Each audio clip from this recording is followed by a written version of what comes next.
July 5th, 1914. Berlin. One signature. One document. Millions of lives gone. You already know the story. June 28th, 1914. A young man steps from a crowd in Sarajevo and fires 2 shots. An archduke dies. A world war begins. 19 million people follow him into the grave.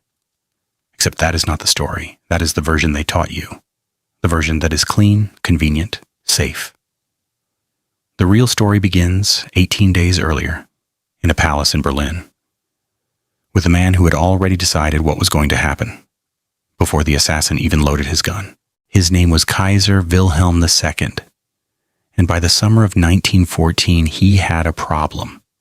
Germany was powerful, the most industrially advanced nation on earth, but Wilhelm did not just want power, he wanted dominance.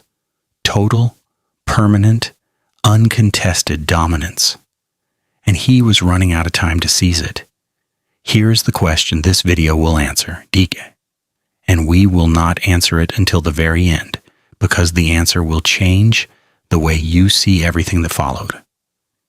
If Gavrilo Princip had missed, if the Archduke's driver had not taken a wrong turn, if June 28th had been an ordinary Sunday, would the war still have happened?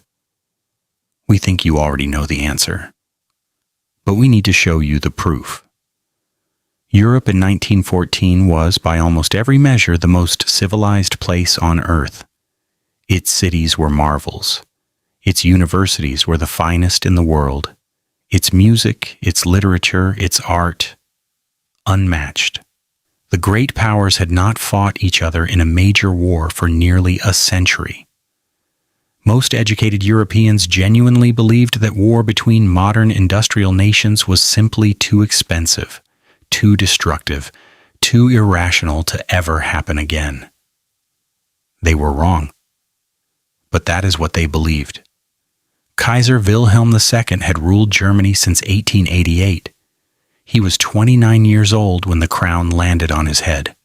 Brash, impatient, brilliant in short bursts, and catastrophically impulsive in long ones. He had dismissed the man who built modern Germany, Otto von Bismarck, within 2 years of taking power, convinced he knew better. He did not know better. Bismarck had spent decades building a network of alliances designed to keep Germany safe and keep Europe stable. His entire strategy rested on one principle: never let Germany become the nation that other nations fear and unite against. Wilhelm dismantled all of it. He wanted Germany to be feared. He thought fear was respect. By 1907, Europe had split into 2 armed camps. On one side, Germany, Austria-Hungary, and Italy.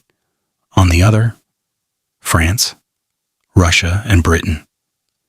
6 of the most powerful nations on earth, each bound by secret treaties to defend the others, each building armies and navies at a pace the world had never seen. Each convinced the other side was planning to strike first. It was not a powder keg, it was a room full of powder kegs in a building that was already on fire. All it needed was someone to open the door. Now here's where the story gets complicated. Because in 1914, the Austro-Hungarian Empire had its own problem, and its name was Serbia. Serbia was small, Serbia was poor, but Serbia had a dream. A greater Serbia, unifying all the South Slavic peoples of the Balkans under one flag. And a significant portion of those people lived inside the Austro-Hungarian Empire. To Vienna, this was not a political inconvenience. It was an existential threat. Archduke Franz Ferdinand, heir to the Austro-Hungarian throne, knew this better than anyone. He was actually one of the more moderate voices in Vienna. He believed in reform, not war. He believed Austria-Hungary could survive if it adapted. The men around him did not agree. Austria-Hungary's military leadership had been looking for an excuse to crush Serbia for years. Not because they feared Serbia's army, but because they feared Serbia's idea. And by the summer of 1914, they had almost convinced themselves that a short, sharp war, before Russia could intervene, was the only answer. Almost. They were still missing one thing: money, backing. The certainty that if Russia did intervene, if the war became something larger, they would not be standing alone.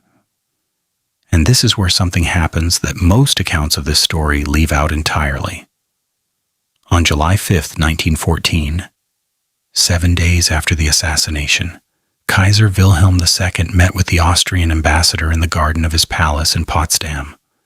The meeting lasted 2 hours.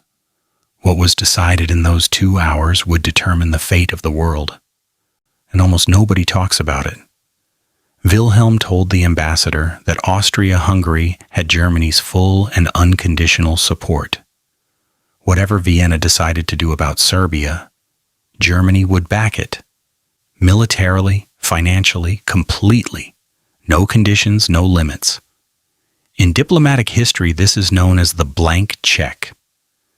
We will come back to what that check really meant, because its full significance only becomes clear at the very end of this story. For now, remember it.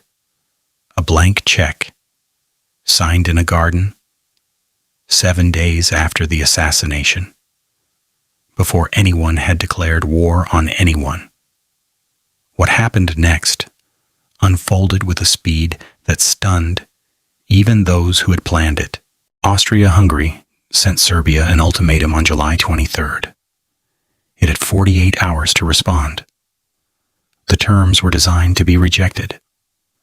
The Austro-Hungarian ambassador, who delivered it, was already packing his bags before Serbia gave its answer, because he already knew what was going to happen.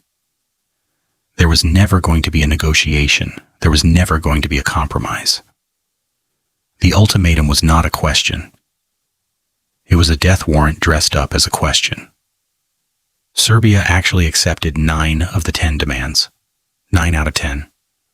But Austria-Hungary rejected the response as insufficient and declared war, 9 out of 10. Think about that for a moment. A nation accepts almost every humiliating demand placed upon it, and is still told it is not enough, because accepting was never the point. Russia mobilized to protect Serbia. Germany declared war on Russia.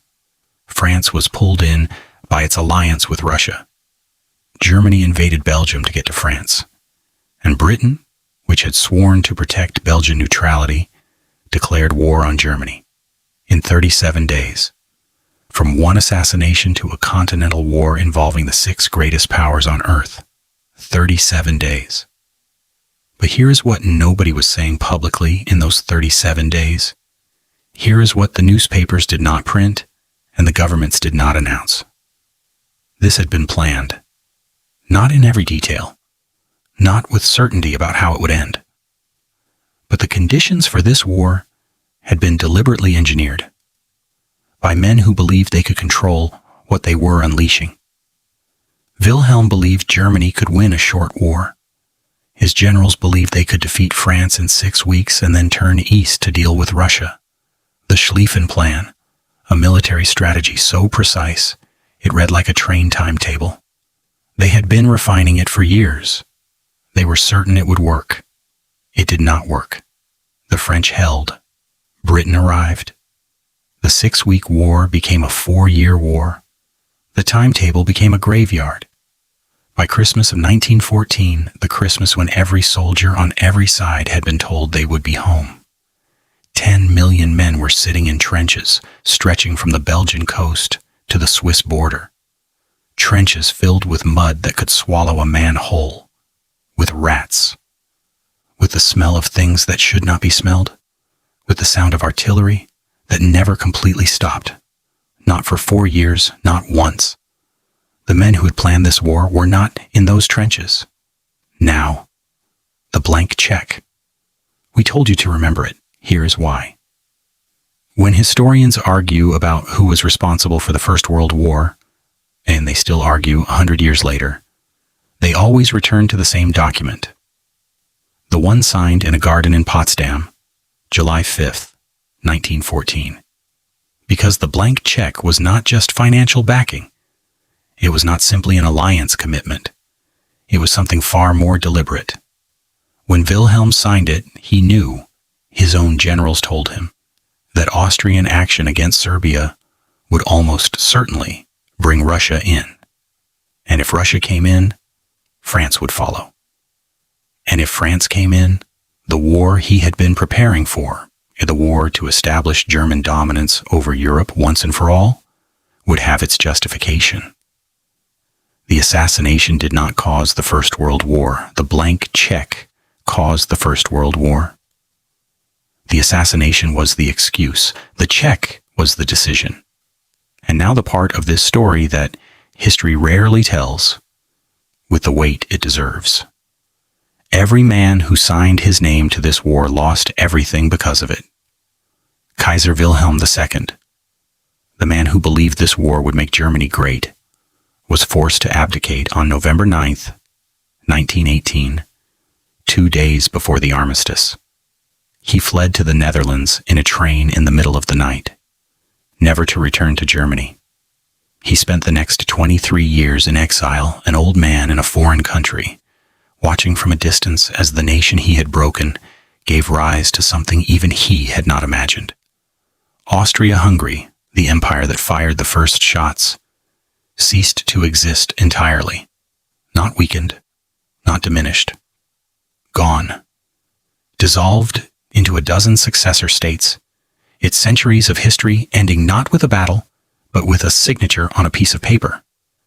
The Tsar of Russia, who had mobilized his armies in defense of Slavic brotherhood, was executed with his family in a basement in Yekaterinburg in July 1918.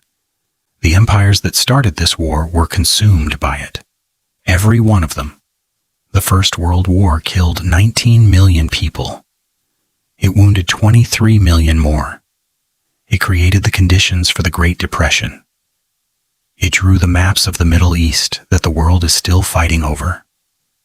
It humiliated Germany so completely that 20 years later, a different kind of man stepped into that humiliation and used it to start an even larger war. All of this, from a blank check, signed in a garden, by a man who thought he could control what he was unleashing.